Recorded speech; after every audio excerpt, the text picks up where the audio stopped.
Why is it green? I just don't know why it's green. Was the original card green? That I don't know. Not It really. used to be a green card. Actually, they're not green, they're pink. A green card is pretty much A card to give someone access to be able to live in the United States. you have the right to legally reside in the U.S. Yes, I do. I actually had one myself when my family immigrated from the Republic of Georgia. Actually, my brother-in-law is a green card. A green card, also known as a permanent resident card, is the holy grail for a foreign national trying to obtain immigration status in the U.S. But the road of obtaining one is difficult, expensive, and just plain outdated. Let's take a closer look. Most people emigrate on the basis of a family petition or an employment petition. We basically have around 1 million new immigrants a year. About 650 to 700,000 are family, about 140,000 are employment, about 65,000, depending on the president, are asylum, and then diversity. So those are the 4 pillars of immigration law. Green cards are given to immediate family members, spouses, certain refugees, victims of abuse and crimes, and a small portion to employment.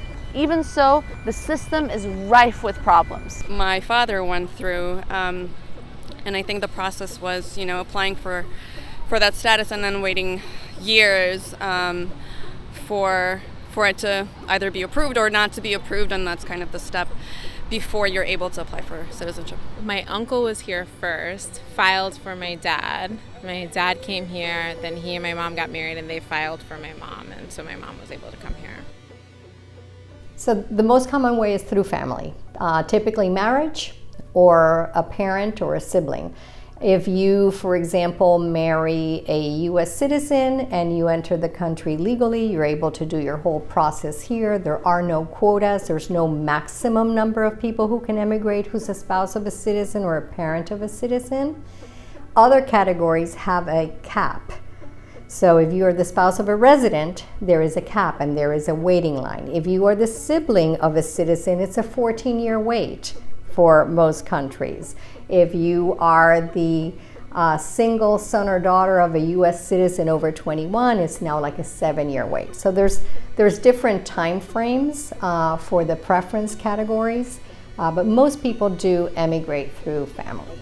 For me, the most difficult cases are deportation defense. I do a lot of that, and mostly asylum.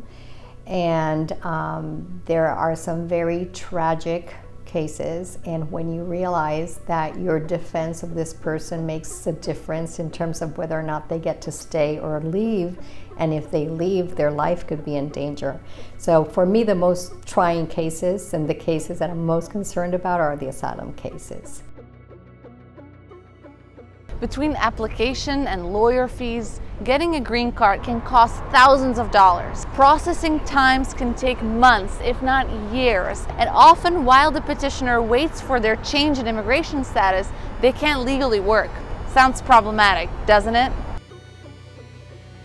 The processes for obtaining the green card is the same as it's been since I started practicing 30 some odd years ago, but the backlogs for many of the categories are much longer now. And of course, other things have changed, like the asylum law that depends on court interpretation, whether it expands or it limits people's ability to obtain asylum. It's not that easy. It takes some time and a lot of steps. So There's a lot of paperwork, but it'll be worth it. Typically, in order to eventually get your green card, you will have to show that you entered legally and you've always been legal. So we try to go from tourist to student to H to sponsorship. That is one of the pathways, but you have to remain in status the whole time. So this is what I tell people: if you come in with a tourist visa and you're thinking of staying, try to maintain status in some way, because it opens up more opportunities. The minute you stay out of status, it's very difficult to get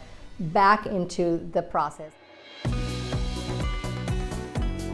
To learn more about this, as well as many other immigration-related topics, follow us on social media @ImmigrantFood, Sign up for our newsletter, where each week we send you 5 ways that you can engage with the community, and join us inside the restaurants to say #United at the Table.